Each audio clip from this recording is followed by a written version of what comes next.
हाय नमस्ते welcome to zero TV नेन मी KVR. EVM से जीत करके ईवीएम हटाने का काम करेंगे। न ईवीएम का मुद्दा मरा है न जाएगा खत्म। जब तक ईवीएम नहीं हटेगी हम समाजवादी लोग उस बात पर अड़ग रहेंगे।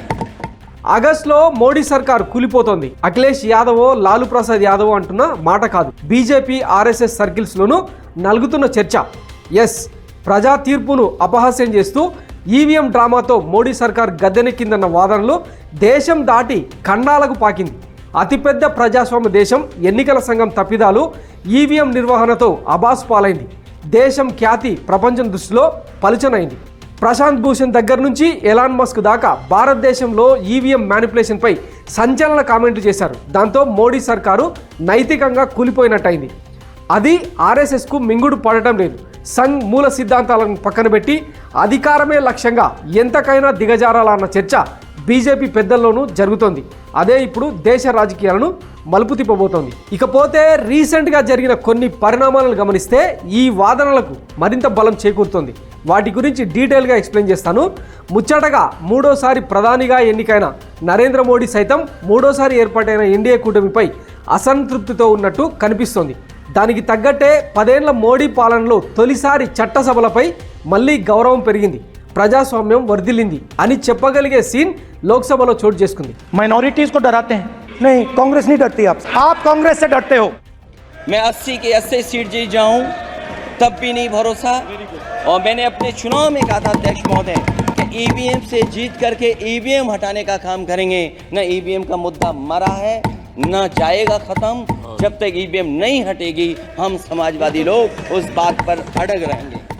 बार 400 पार बोला था, खेल शुरू हो गया था सर। खेला हो शुरू हुआ ना, खेल तो बहुत सा खेल है सर। चू कित कित में चू धरा 400 में कित कित कित कित कित कित कित कित कित कित कित कित कित कित कित कित कित कितना हुआ 240। That opposition leaders framed in politically motivated cases are denied and bail and denied justice simply because judges are even scared to touch their case. 18వ Lok Sabha కొలువైన తరుణంలో స్పీకర్ ఓం ప్రకాష్ బిర్లాకు ధన్యవాద తీర్మానం తెలిపే కార్యక్రమంలో విపక్ష సభ్యుల గొంతులకు ప్రాణం లేచొచ్చింది. దీనికి కారణమేంటో తెలుసా? మోడీ సర్కారు 10 ఏళ్ల పాలనలో ఈడీ, సిబిఐ, ఐటీ లాంటి అత్యున్నత దర్యాప్తు సంస్థలను ఉసిగొల్పి ఫెడరల్ సిస్టమ్కు తూట్లు పొడుస్తూ అడ్డొచ్చిన కమలానికి లొంగని ప్రతి ప్రతిపక్ష నాయకుడికి ఎంక్వైరీ పేరుతో, అరెస్టుల పేరుతో ఇబ్బంది పెట్టింది. దేశవ్యాప్తంగా 13 రాష్ట్రాల్లో ప్రజా తీర్పుతో ఏర్పాటైన ప్రభుత్వాలను కూలదోసి బుల్డోజ్ చేసి బీజేపీ భాగస్వామ్య ప్రభుత్వాలు ఏర్పడ్డాయి. దాంతో నరేంద్ర మోడీ పాలనపై దేశ ప్రజలు చీదరించుకునే దాకా వచ్చింది. దీనికి తోడు మోడీ అనార్కీ పాలనతో ప్రాంతీయ పార్టీలన్నీ ఏకమై శక్తులన్నీ కూడా తీసుకొని పోరాడాయి. దాంతో దేశవ్యాప్తంగా మోడీ నేతృత్వంలోని ఎన్డీఏ కూటమిపై దేశం వినూత్న తీర్పునిచ్చింది. 2014లో 59 సీట్ల దగ్గర ఆగిపోయిన ప్రతిపక్షాలు 2019కి వచ్చేసరికి 91కి పెరిగింది. ఇప్పుడు ఏకంగా 234 స్థానాలకు అపోజిషన్ బలం పెరిగింది. ఫిర్ ఏక్ బార్ మోడీ సర్కార్ 400 ఆబ్కీ బార్ అని స్లోగన్ అందుకున్న బీజేపీ బలం 240 స్థానాలకు పడిపోయింది. కూటమిలో ప్రధాన భాగస్వామ్య పక్షాలైన టీడీపీ, జేడీయూ అల్విదా మోడీజీ అంటే కూటమి సర్కారు కూలిపోవడం ఖాయం. పైగా ఓ స్థిరమైన సిద్ధాంతం, భావజాలం, సైద్ధాంతిక దృక్పథం లేని చంద్రబాబు, నితీష్ ఎప్పుడు గుడ్ బై చెప్తారో తెలీదు. ఈ రెండు పక్షాలు ఎన్డీఏకు రామ్ రామ్ చెప్తే బయటి పక్షాలేవి మోడీ గత పాలనను చూసి మద్దతిచ్చే ప్రసక్తే లేదు. దాంతో తొలిసారిగా నరేంద్ర మోడీ సర్కారు ఇరకాటంలో పడింది. ప్రస్తుత ఎన్డీఏ సర్కారును గమనిస్తే 1999 నుంచి 2004 నాటి అటల్జీ ప్రభుత్వాన్ని చూస్తున్నట్టే ఉంది. అంత బలహీనంగా కనిపిస్తోంది. పైకి మేకపోతు గాంభీర్యం నటిస్తున్నా లోపల మాత్రం మోడీ, షా తొలిసారి భయంగుప్పిట్లో కొట్టుమిట్టాడుతున్నారని వాళ్ళ బాడీ లాంగ్వేజ్ చూస్తేనే అర్థమైపోతుంది. భాగస్వామ్య పక్షాలు చక్రం తిప్పుతుంటే చూస్తూ ఉండడం మినహా బీజేపీ పెద్దలను కానీ దాన్ని నడిపే బ్యాకెండ్ నుంచి నడిపే ఆర్ఎస్ఎస్ కానీ చేయగలిగిందేం లేదు. ఇప్పుడు రాజకీయం అంటేనే నెంబర్ గేమ్. పార్లమెంట్లో ముఖ్యంగా ఈ సంఖ్యాబలం చూశాక తొలిసారి అధికార పక్షం తోక ముడుస్తున్న తీరు స్పష్టంగా కనిపిస్తోంది. గతంలో లాగా దర్యాప్తు సంస్థలను ఉసిగొల్పే పరిస్థితి ఎంతమాత్రం లేదు. మైనారిటీ సర్కారును ఆటాడుకునే కోయిలేషన్ గవర్నమెంట్స్ని గతంలో చాలా చూసాం. సేమ్ అలాంటి ప్రభుత్వమే ఈసారి ఎన్డీఏది. ఇదే ఇప్పుడు దేశ రాజకీయ ముఖ చిత్రాన్ని మార్చబోతోంది.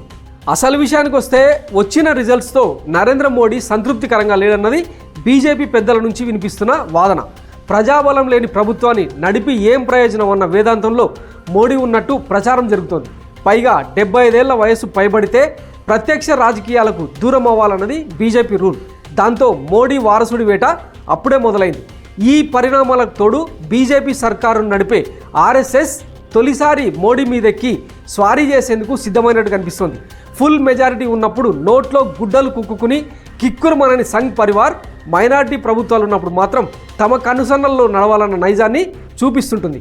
ఇప్పుడు మైనారిటీలో ఉన్న మోడీ ప్రభుత్వం మీద ఆర్ఎస్ఎస్ అలాంటి ప్రయోగం చేసేందుకు సిద్ధమవుతున్నట్టు తెలుస్తోంది. ఆ పెత్తనాన్ని మోడీ షా ఎంత మాత్రం సహించే స్థితిలో లేరన్నది మరో వాదన. దాంతో బీజేపీ ఆర్ఎస్ఎస్ మధ్య గ్యాప్ పెరిగి పెద్దదైందని ఢిల్లీలో గుసగుసలు వినిపిస్తున్నాయి. గత 3 సందర్భాల్లో మోడీ ఎంపికైన తీరు గమనిస్తే 2014లో బీజేపీ పార్లమెంటరీ పార్టీ మోడీని నాయకుడిగా ఎన్నుకుంది.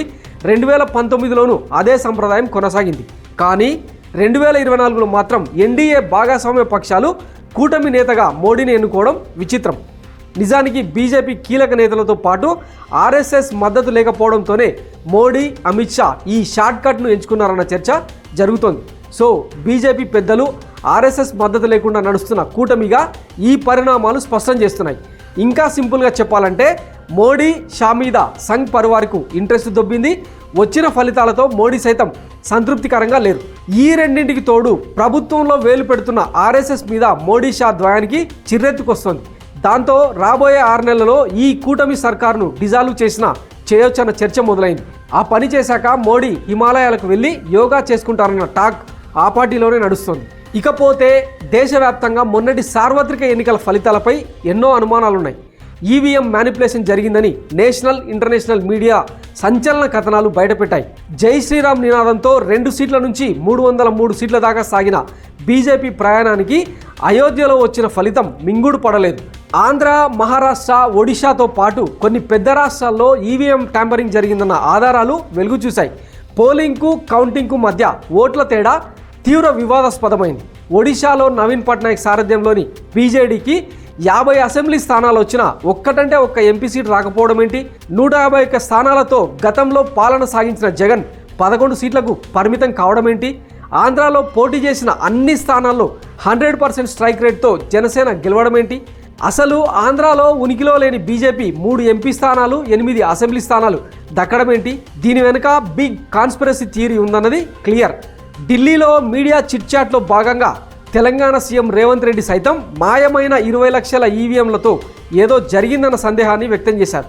దీంతో రాబోయే 6 నెలల్లో దేశవ్యాప్తంగా ఈవీఎంలపై ఎన్నికల సంఘం పనితీరుపై ప్రతిపక్షాలు మూకుమ్మడి ఆందోళనకు సిద్ధమవుతున్నాయి. బెంగళూరు కేంద్రంగా 5 రోజుల పాటు జరిగిన వైఎస్ జగన్ పర్యటనతో దీనికి బీజం పడింది. ఆ తర్వాతే పార్లమెంట్లో అఖిలేష్ యాదవ్ ఈవీఎంలపై సంచలన స్టేట్మెంట్ ఇవ్వడం దీనికి నిదర్శనం. अध्यक्ष महोदय, ईवीएम पे मुझे कल भी भरोसा नहीं था, आज भी नहीं भरोसा. मैं 80 के 80 सीट जीत जाऊं तब भी नहीं भरोसा. और मैंने अपने चुनाव में कहा था अध्यक्ष महोदय कि ईवीएम से जीत करके ईवीएम हटाने का काम करेंगे. न ईवीएम का मुद्दा मरा है, न जाएगा खत्म. जब तक ईवीएम नहीं हटेगी हम समाजवादी लोग उस बात पर अड़ग रहेंगे. రాబోయే 6 నెలల్లో దేశవ్యాప్తంగా అనూహ్య రాజకీయ పరిణామాలు చోటు చేసుకోబోతున్నాయన్నది క్లియర్. ప్రతిపక్షాల బలం పెరగడం ఒక కారణమైతే ఎన్నికల ప్రక్రియ పూర్తిగా వివాదాస్పద కావడం మరో కారణం. ప్రతిపక్షాల ఆందోళన ఉధృతంగా సాగితే, ప్రజా తీర్పును అపహాస్యం చేసిన ముద్ర పడితే బీజేపీ సైద్ధాంతిక మూలాలకే ఎసరొచ్చే ప్రమాదం ఉందన్న భయం ఇప్పుడు కమలం పెద్దల్లో స్పష్టంగా కనిపిస్తోంది. హిందుత్వ ఎజెండాతో అధికారం కోసం ఎంతకైనా తెగిస్తారన్న కోణం ప్రజల్లోకి వెళ్తే, అది బలపడితే బీజేపీ పునాదులు కదిలే ప్రమాదం ఉంది. దాన్ని నివారించేందుకే సానుభూతి కోసమైనా ప్రభుత్వాన్ని రద్దు చేసే దిశగా చర్చలు సాగుతున్నాయన్నది లేటెస్ట్ టాక్. అందుకే ఏమైనా జరగవచ్చు. లాలు చెప్పినట్లు ఆగస్టులోనే కూలిపోవచ్చు. ఇకపోతే ఇదంతా ఊహించేందుకు నేనేం నోస్ట్రాడమస్ని కాదు, నన్నేం వేణుస్వామి ఆవహించలేదు, బ్రహ్మంగారిలా కాలజ్ఞానం కూడా చెప్పట్లేదు. కొంతమంది కీలక పెద్దలతో మాట్లాడిన తర్వాత వచ్చిన ఖచ్చితమైన ఇన్పుట్స్తో చేసిన స్టోరీ ఇది. మీకేమైనా డౌట్స్ ఉంటే ఈ స్టోరీతో మీరు విభేదిస్తే మీ అభిప్రాయాల్ని కామెంట్ రూపంలో తెలియజేయండి. వాటిని బేస్ చేసుకొని మీ వెర్షన్తో మరో డీటెయిల్ స్టోరీ చేసేందుకు ప్రయత్నం చేస్తాం. Thanks for watching. Like, share and subscribe zero TV. Thank you.